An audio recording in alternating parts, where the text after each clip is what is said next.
As you all know, CoryKenshin made his glorious return yesterday. I'm not necessarily on like I'm not on the side of fans who's like, let's find him at the zoo and ask him to start making videos.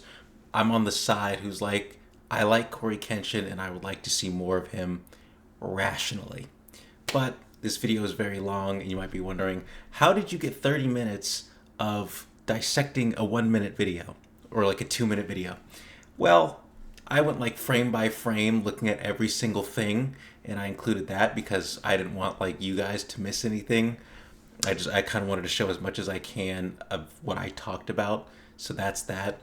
I did mess up a few things though. The purple girl doesn't have the implant or whatever in her cheek when we see her in her solo shot, but when they're fighting, she does have it. So it might be some sort of like accessory implant to help her fight or something.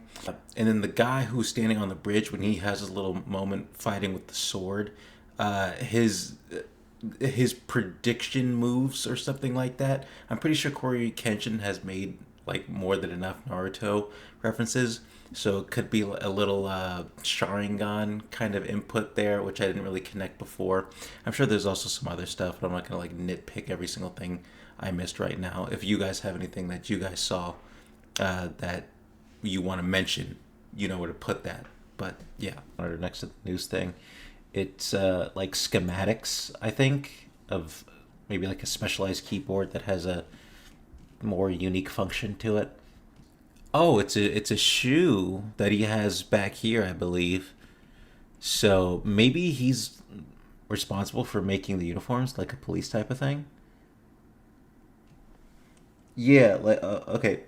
So I think Phantom, I think what you're talking about is like these guys who are like fighting the monsters are like the yeah, like the police, like you say, and then they're being controlled or they're being told what to do by somebody else, but then they figure out the truth because of these like escaping things.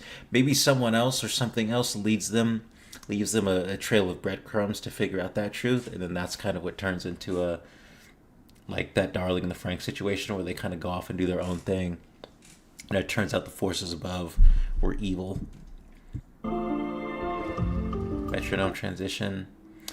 I thought this person initially was the same person on the bridge, but I don't think so. That would explain why there's so many missing people. Oh yeah, they go missing because they find out the truth type deal. And then I'm also thinking, you know, in the Lorax movie, how everything was like manufactured and you had O'Hare air. They were selling air. Maybe, like, of course, we're just like spitballing here, but she's also writing with a pencil. You don't really see any technology in this shot. So like maybe like the dude from the Lorax, she values real things, because you can tell we're in that like sort of cyberpunk. It also kind of reminds me a little bit of Nine Souls with that kind of setting and art and environment. Uh, with the architecture, especially, yeah, whatever. Like the eastern part of the map in Nine Souls, where you fight that bird lady, like Mao, Mufong, Mulan, whoever. That kind of architecture was pretty present in that opening shot with the guy falling, I feel like. So could be inspired by that a little bit.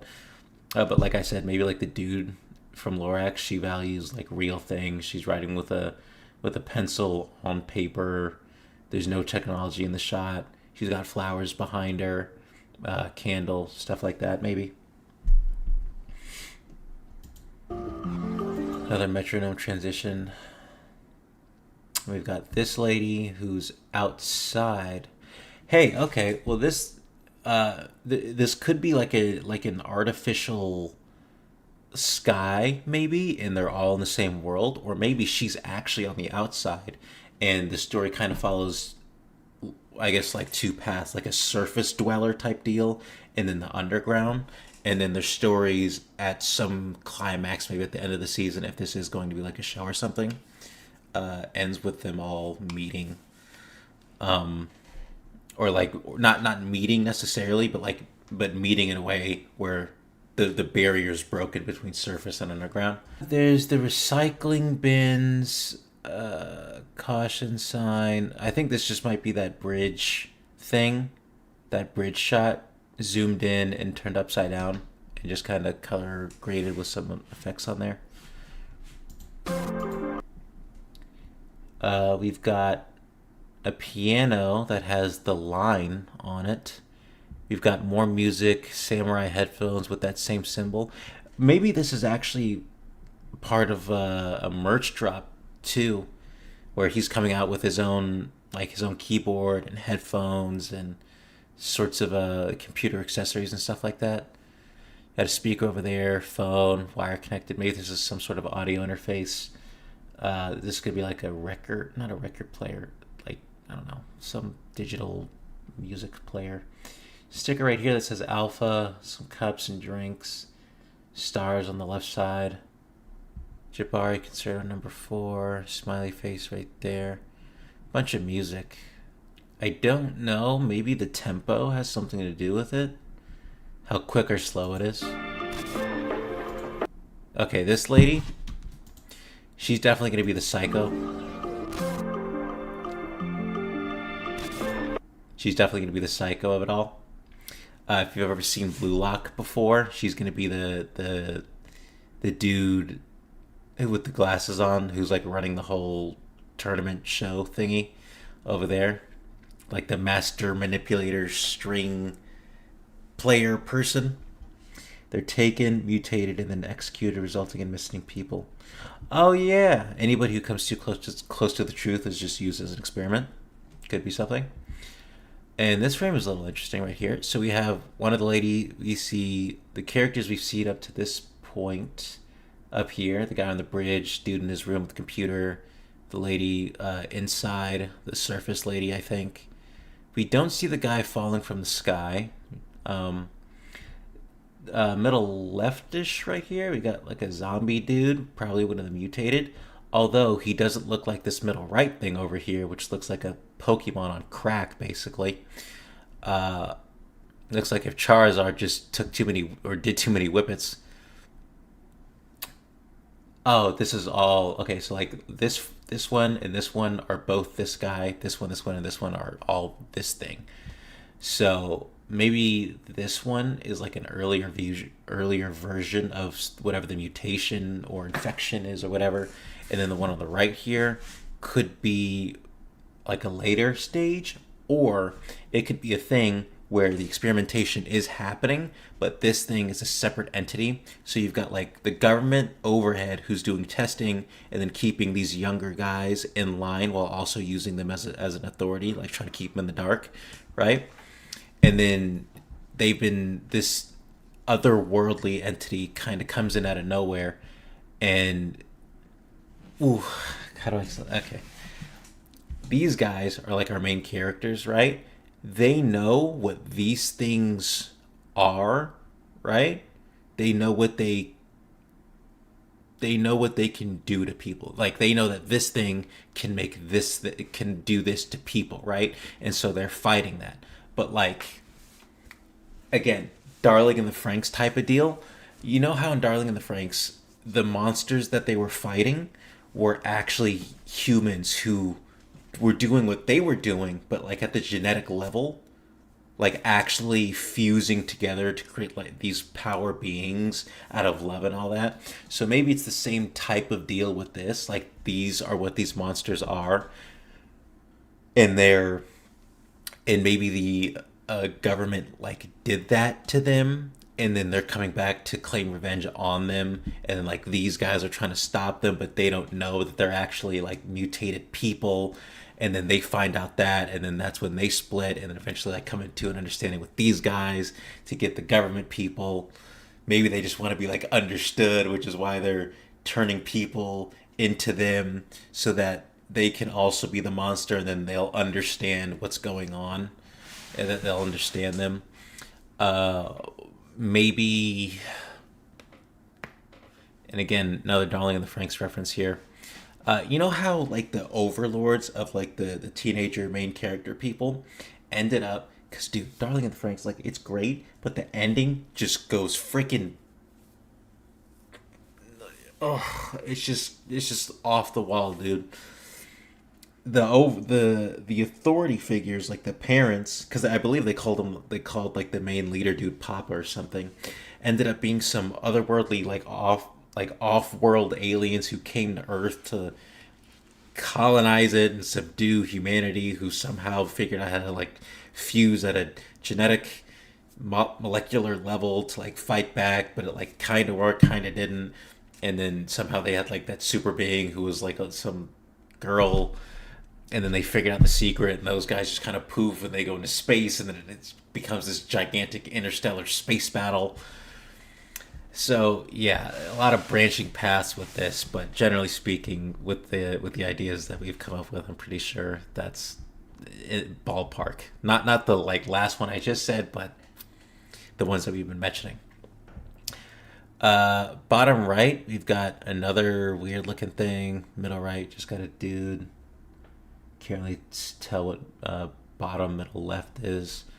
This lady is definitely like an overseer. Maybe she's in between the top and then like these guys. So the guys who are orchestrating everything, and then these like teenager people are who are, I assume, like are going to be our main cast characters.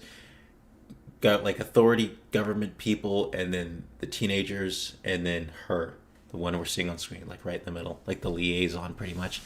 Like maybe these guys, the people we're following, they don't ever see the government people. They just only hear what they have to say through her.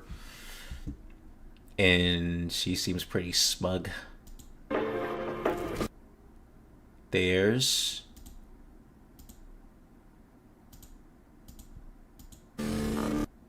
there is escape. And this is that bridge shot again, just turned upside down. Oh, hey, wait a minute. I don't know if this what it looks like to you, but right here, this kind of looks like an outline of maybe a lady or something. And then down here, kind of bike. You know, actually, now that I look at it like that, it sort of looks like people are falling. Here, let me turn it upside down for you so that you can see. It looks like people are sort of falling. So maybe in that opening shot with that one dude falling, maybe he's like that snippet, you know, that hook. That's what you see. But then when the shot actually comes around in full context, it's a bunch of people falling. Maybe it's the surface people falling down into this like underground kind of thing, and that's sort of what we're dealing with. Oh, you see, Get Out right here. Yeah, city's definitely like getting broken down or attacked or something like that. Don't really see too much to analyze here. Pulling them up. So we got the lady, dude on the bridge, guy falling, the surface dweller lady, or at least we thought, and then Gizmo guy. So I assume she's not surface dweller. She's just they got like maybe artificial sunlight down there. Government type organization trying to exterminate a place of mutant things, but exterminating everyone. No, I don't get that vibe from this. I don't think I don't think it's like that. It sounds like they're trying to, or at least my interpretation is that they're trying to, if there is like an overseeing government, it's trying to keep the general public and their authoritative forces in the dark, keeping the populace in the dark, and then or trying to keep them under control, like feeding them what they need to feed them. Omission, like lies through omission of fact, I guess, something like that, like Hudson would do in Cold War. And then kind of conducting their own little secret operations behind the scenes. So yeah, you got a little cast crew.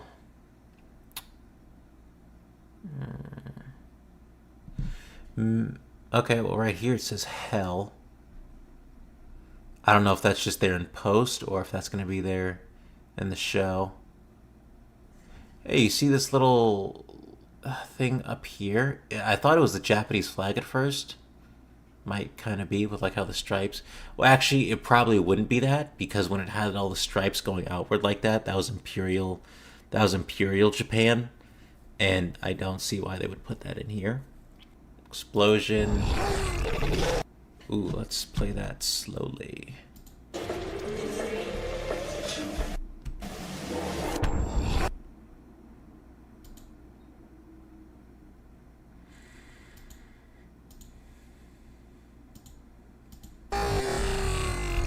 Oh, whoa, whoa, wait, who's that? Who's that? Who's that?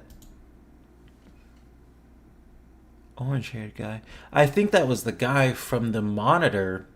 Bottom right. Okay, this is 30 seconds. I'm not going to get that frame again, but from this shot right here, bottom middle right, I think he was this guy. So maybe there was like our cast of characters in the middle, the range of like mutant people on the top, like the left being what you get right at the beginning of it, like as soon as it starts to kind of set in, the right when it's like super advanced, or like maybe you know what we went through with all that, and then this guy was like a infected one, or like he's just about to transform into maybe like basic level or maybe a more advanced level, or maybe he's someone who is infected or has some whatever thing it is, but he can choose when to transform, sort of like Attack on Titan.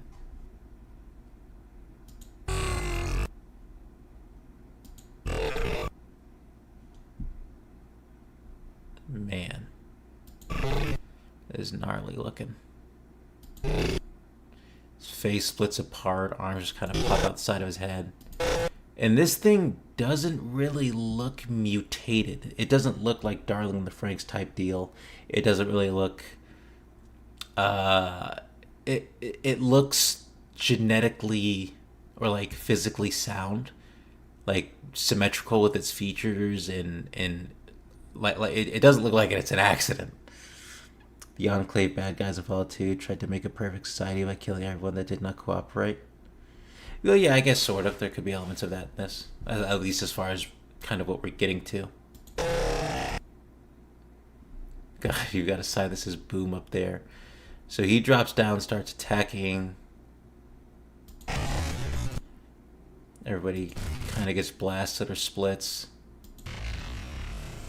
And maybe these suits are like advanced warfare type of deal, where they're like exosuits, like they enhance movement and stuff. And maybe these were part of the shoes he was working on. Maybe it's for himself or the whole team, but he's got like little blaster boots.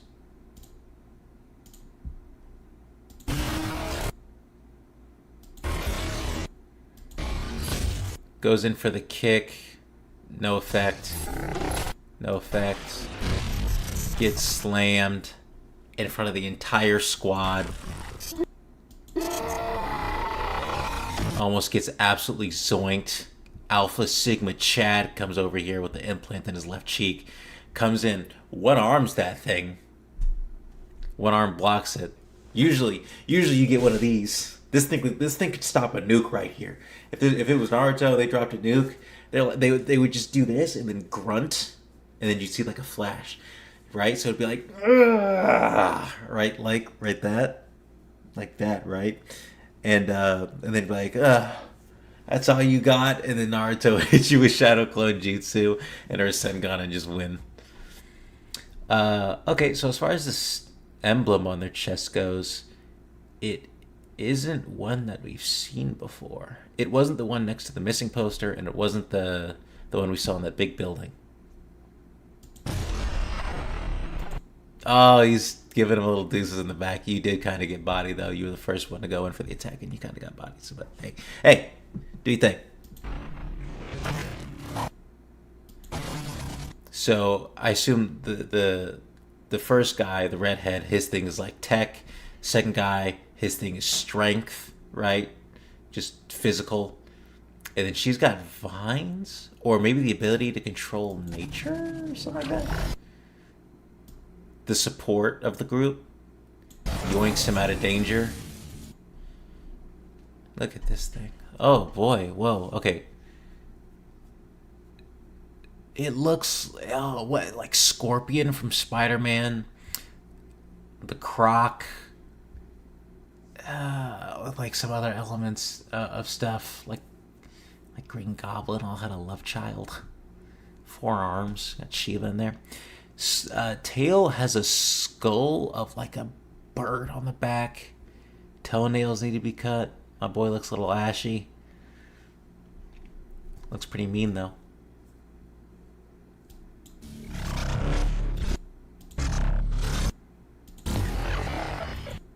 Gives him a punch to the frickin' sternum. Sends that man flying.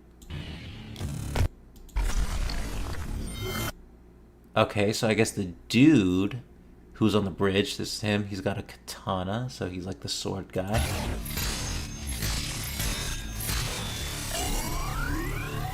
And then he can also predict moves.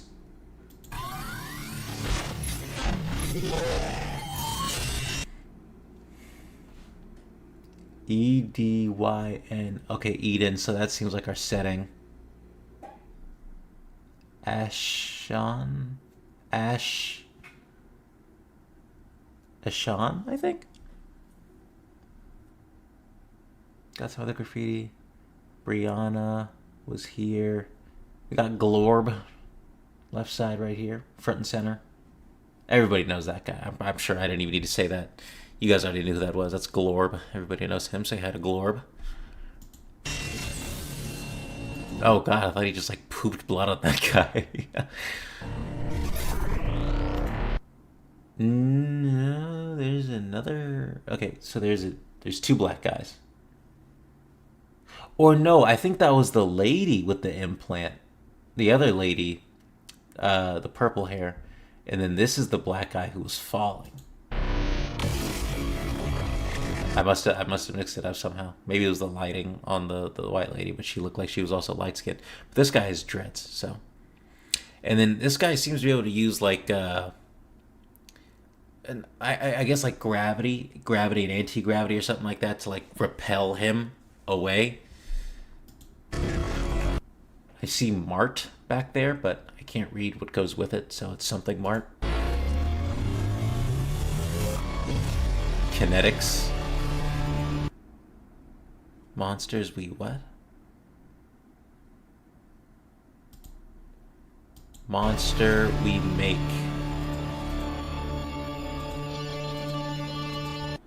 December 16th, 2024. And there's also a bit of binary at the end of this that we'll take a look at.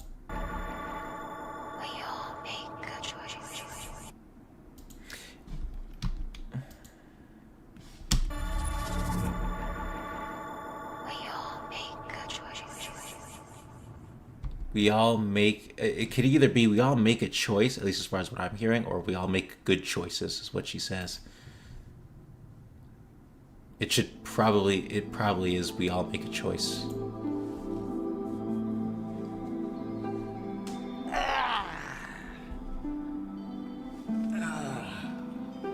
Hey everyone. Not the face you were expecting today. Hey, But I hope you've been well same boat. over this long period of time of us not seeing each other, except for at the zoo. More on that later. Praise God. It is good to finally be back. Okay, then we got that binary, so I'll go to find a little binary translator. Sonata?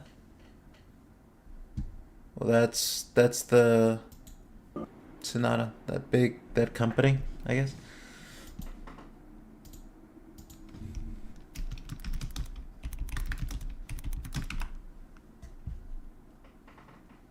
Who was also a professional Japanese wrestler.